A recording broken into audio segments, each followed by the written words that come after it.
হ্যাঁ, আসসালামু আলাইকুম প্রিয় শিক্ষার্থীরা।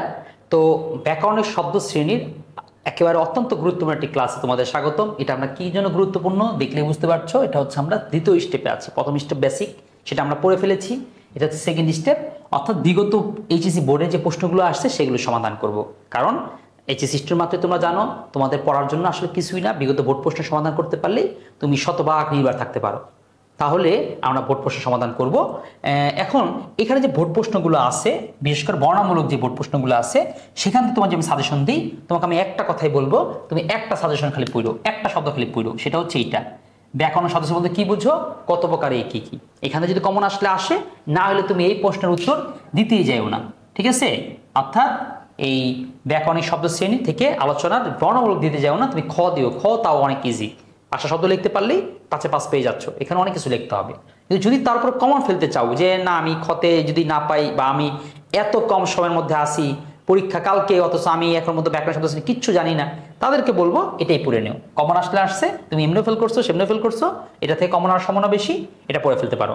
আর যদি আরো পড়তে চাও, বিশেষ সর্বনাম পড়বা। ক্রিয়াপদ পড়ার দরকার নেই, ক্রিয়াপদ যদি অনেক প্রশ্নগুলোতে আসছে, তারপরও ক্রিয়াপদ তোমার জন্য মনে রাখা, ক্রিয়াপদের শ্রেণীবিন্যাসগুলো মনে রাখা, তোমার যতটুকু সময় লাগবে অতটুকু সময়ে তুমি ওই পদ কাকে বলে, ওই পদে যে বেসিক ক্লাস করেছি, ওই বেসিক ক্লাস করে তুমি ব্যাকরণের যে 5-এ 5 সেটাও পেয়ে যেতে পারো, ঠিক আছে? সুতরাং এই জন্য বলবো ক্রিয়াপদও গুরুত্বপূর্ণ, কিন্তু ক্রিয়াপদ সবটার জন্য গুরুত্বপূর্ণ, এইচএসসির জন্য, অ্যাডমিশন এবং সব ক্লাসের জন্য গুরুত্বপূর্ণ।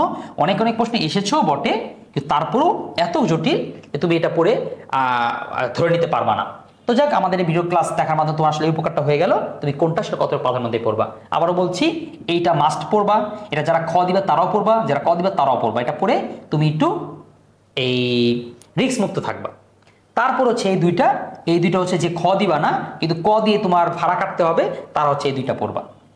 কারণ এই দুটো সহজে, বিশেষ্য প্রকারভেদ আর সমানার্থক প্রকারভেদগুলো মনে রাখা আহামরি কঠিন না, চাইলে মনে রাখা যায়। হ্যাঁ, তো প্রকারভেদগুলো কিভাবে দিবা, এরকম প্রথমে একটু সুন্দর করে দিবা পদ কাকে বলে, তাহলে প্রকারভেদ, একটা করে প্রকারভেদ দিবা, দিয়ে তারপরে করে তোমাকে একটা করে উদাহরণ দিয়ে দিতে হবে, ঠিক আছে?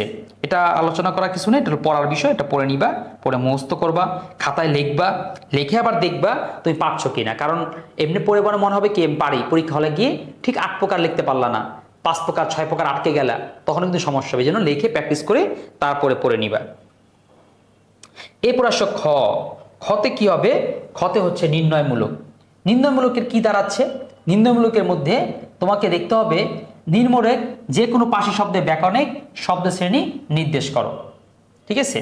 তো এটার মধ্যে তোমাকে কি করতে হবে, দেখো, গুড়ি গুড়ি বৃষ্টি হচ্ছে, সানজিদা দ্রুত দৌড়াতে পারে, তারপরে পায়ে হাঁটা পথ, আচ্ছা এরকম বাক্য থাকবে, তোমাকে আন্ডারলাইন করা থাকবে। তোমাদের প্রশ্ন কি শুধু এইভাবেই আসবে না, তোমাদের প্রশ্ন দুই স্টাইলে আসে। একটা হচ্ছে এই স্টাইল, কি করে এরকম বাক্যের মধ্যে, এখন প্রশ্ন কথা এখানে 2টা কেন, এখানে 5টা কেন, তোমার পরীক্ষা কিন্তু 8টা আসে। আমি 2টা 5টা দেওয়ার কারণ হচ্ছে যে তোমাদের এই কোশ্চেন কিন্তু ঘন র্যান্ডমলি আসে, বারবার আসে। তো বারবার একই উদাহরণ বারবার পড়ে তোমার লাভ নেই। এই জন্য আমি এই যেমন এই ঢাকা বোর্ড 2024-এ যেই 8টা প্রশ্ন আসছে, 8টার মধ্যে এই কি বলে 6টাই অন্য কোনো বোর্ডে চলে আসছে, এই জন্য এখান থেকে বাদ দিয়ে দিছি, বুঝতে পারছো? অথবা আমরা রিপিট করি নাই, যাতে তোমার নির্ভর থাকতে পারো যে স্যার এই 1-2টা পৃষ্ঠা পড়লেই আমি বিগত পুরো বোর্ড প্রশ্ন আমার পড়া হয়ে গেছে, এই কনফিডেন্স তোমার মধ্যে থাকে, তোমাকে যাতে ওই বারবার রিপিট প্রশ্ন পড়ে সমস্যা করতে না হয়, এই জন্য এটা পড়বা। আর এটা পড়ার ক্ষেত্রে তোমাকে যে কাজটা করতে হবে, কিভাবে করে পড়বা, এই পাশটা ঢেকে নিবা, এই পাশে পড়বা, পড়ে তুমি খাতায় লিখবা, লেখাপড়া মিলাবা, মিলে যদি মিলে যায় তাহলে তুমি তো বুঝবা, একটা নাম্বার দিবা, হ্যাঁ আমি 2টাই পারছি, বা যেটা পারবা না সেখানে দাগ দিয়ে রাখবা, তাহলে আমি এটা পারি নাই, যাতে তুমি রিভিশন পর্যায়ে শুধু সেটা দেখতে পারো।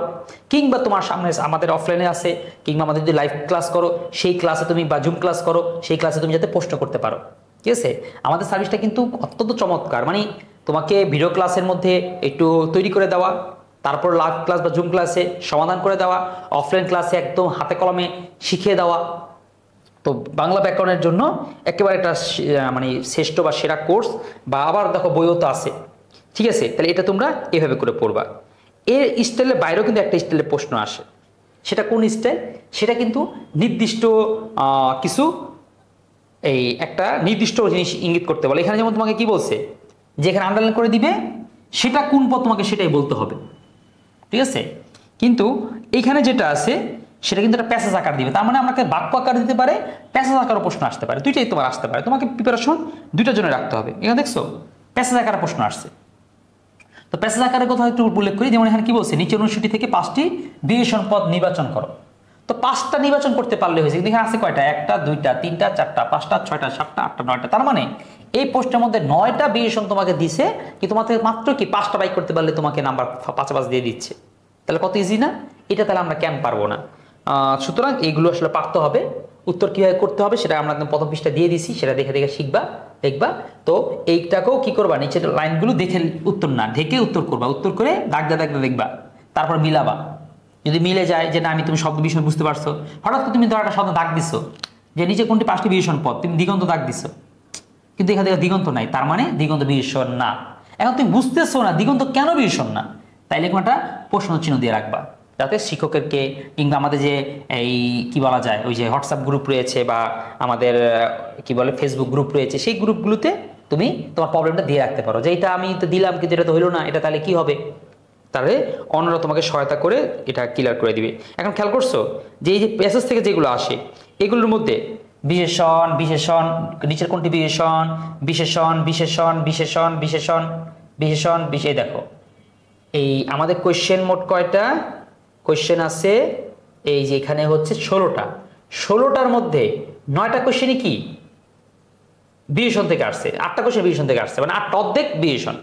আর বাকি 8টা দেখছো সবগুলো মিলিয়ে ক্রীড়া বিশেষণ ক্রীড়া বিশেষণ, সর্বনাম সর্বনাম, তারপর আবারও সে বিশেষণ পদ, ও তার 9টা বিশেষণ পদ। এবার সে ক্রিয়াপদ আসছে হচ্ছে অনুসর্গ। তাহলে বাকি অন্যান্য যে পদগুলো 8 প্রকার পদগুলো ঘুরে ফিরে একটু আসতেছে, কিন্তু শুধু বিশেষণ থেকেই প্রশ্ন বেশি আসতেছে এবং অনেক বেশি আসতেছে। বিশেষণের বাইরের এই প্রশ্নগুলো কালে ভদ্রে এসেছে, খুব রেয়ার পজিশনে এসেছে।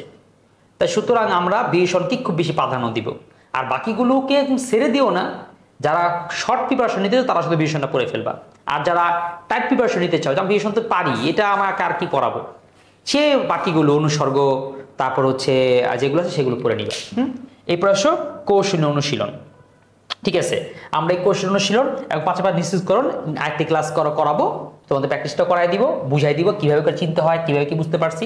সেই ক্লাসে তোমরা এই ভিডিওটার পরে ভিডিওটাই সেটা হবে, তোমরা সেই ভিডিওটা দেখে নিও। এখন আমরা এই কি বলা যায় এইচএসসি বিগত ভোট প্রশ্নের সমাধান কিভাবে করতে হবে সেই ভিডিওটা এখানে শেষ করছি।